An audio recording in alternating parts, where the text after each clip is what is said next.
আসামিরা খালাস পাবে এবং সসম্মানে খালাস পাবে। যে কারণে উনি আসেন নাই এবং এখনো আসেন নাই, সেই একই কারণে শেখ হাসিনাও আসেন নাই। হেলিকপ্টারে যাওয়াটা কি বীরের মতো মনে হচ্ছে নাকি আপনার কাছে? না, বীরের মতো মনে হয় নাই। উনি অত্যন্ত মনে কষ্ট নিয়ে উনি গেছেন। জেনোসাইড এবং মানবতা বিরোধী অপরাধ। কিন্তু এইখানে আমার বেলায়, এই আসামিদের বেলায় এরকম কোন সম্প্রদায়কে বা কোনো জাতিকে বা কোনো গোষ্ঠীকে সে নিশ্চিহ্ন করার কোনো প্রচেষ্টা তার ভিতরে ছিল না এবং সে সেটা করেও নাই। এটাই মূল বক্তব্য আমার ছিল। আর একটি ছিল অ্যাপ্রুভারের কথা বলেছে যে লার্নেড অ্যাটর্নি জেনারেল সাহেব বলতে চাচ্ছেন যে তাদের সাক্ষীকে সমর্থন করে যে সাক্ষী আব্দুল্লাহ আল মামুন সাহেব যে সাক্ষীটা দিয়েছেন তাকে সমর্থন করে দিয়েছেন যে বান্ডেল থাকলে প্রতি সেনমানিতে টাকা বাঁচবে। বিকাশ সেনমানি বান্ডেল কিনে জিতুন প্রতি লেনদেনে। আমরা সব অপরাধ করেছি, সেই অপরাধের সমর্থনে উনি সাক্ষী দিয়েছেন। সেখানে আমার বক্তব্য ছিল এই যে লার্নেড সাক্ষী আব্দুল্লাহ আল মামুন সাহেব উনি নিজে বাঁচার জন্য অপকৌশল হিসেবে নিজেকে অ্যাপ্রুভার ডিক্লেয়ার করেছেন। আমার মূল বক্তব্যগুলো এটা, এবং আমি একথাও বলেছি লাস্টে যে আসামি পক্ষ যেমন ন্যায় বিচার আসামি পক্ষ আমরাও ন্যায় বিচার চাই। ন্যায় বিচার নিশ্চিত করার দায়িত্ব লার্নেড ট্রাইব্যুনালের, এবং ট্রাইব্যুনালটা সেটা নিশ্চিত করবে এবং ন্যায় বিচার দেশের মানুষ, পৃথিবীর মানুষ দেখবে, এই আশা।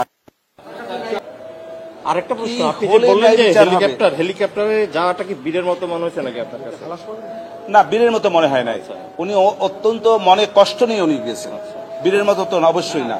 ও আরেকটা প্রশ্ন ছিল, উনি বলেছেন যে ইতিপূর্বের একটি রাজনৈতিক দলের নেতা বিদেশে ছিলেন, তখন আমার এই আসামি সাবেক প্রাইম মিনিস্টার বলেছিলেন যে প্রয়োজন আসেন, এসে বিচারের মুখোমুখি হন, এই যে কথাগুলি উনি বলেছিলেন, কিন্তু উনি আসেন নাই। আমিও সেটার পরিপ্রেক্ষিতে বলেছি যে কারণে উনি আসেন নাই এবং এখনো আসেন নাই, সেই একই কারণে শেখ হাসিনাও আসেন নাই। আমি মনে করি যে রাষ্ট্রপক্ষ সন্দেহাতীতভাবে আমার আসামি সাবেক প্রধানমন্ত্রী শেখ হাসিনা এবং সাবেক স্বরাষ্ট্রমন্ত্রী আসাদুজ্জামান খান কামাল তাদের বিরুদ্ধে মামলা প্রমাণ করতে সক্ষম হন নাই। যেহেতু সক্ষম হন নাই, সেহেতু আমার আসামিরা খালাস পাবে এবং সসম্মানে খালাস পাবে। এটা আমার আশা এবং আমার প্রত্যাশা। আপনাকে একটি শেষ কোশ্চেন, সেটি হলো ট্রাইব্যুনালে আপনি বলেছিলেন একসময় যে হাতে সাঁতার কাটার মতো একটি বিচারিক প্রক্রিয়া, কিন্তু ট্রাইব্যুনাল আজকে তার জবাব দিয়েছে। তারা বলেছে সিআরপিসি এবং এভিডেন্স অ্যাক্ট না থাকলেও, অ্যাপ্লিকেবল না হলেও যথাসম্ভব সুযোগ তারা দিয়েছেন এবং তাদের যে নিজস্ব ক্ষমতা, সেই জায়গা থেকেও আপনাদেরকে কথা বলার এবং সবকিছুর সুযোগ। এ ব্যাপারে আপনার বক্তব্য কি? ইনহেরেন্ট পাওয়ারের কথাটা সেটি বলেছেন এবং সর্বোচ্চ সুযোগ দিয়েছেন। এই বিষয়ে এটা লার্নেড ট্রাইব্যুনালের বক্তব্য। এইটার সঙ্গে আমি ডিফার করার কোনো আমি করবো কেন? এই ডিফার করাটা এটা এক ধরনের বেয়াদবি, এটা বেআইনি, এটা আমি করবো না।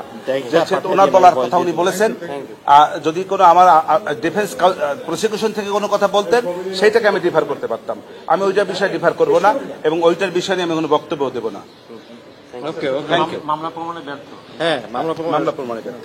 বাঁচার অপকৌশল, আসামিদের মামলা প্রমাণ হলে সমস্যা সম্মানে খালাস পাবে। জি।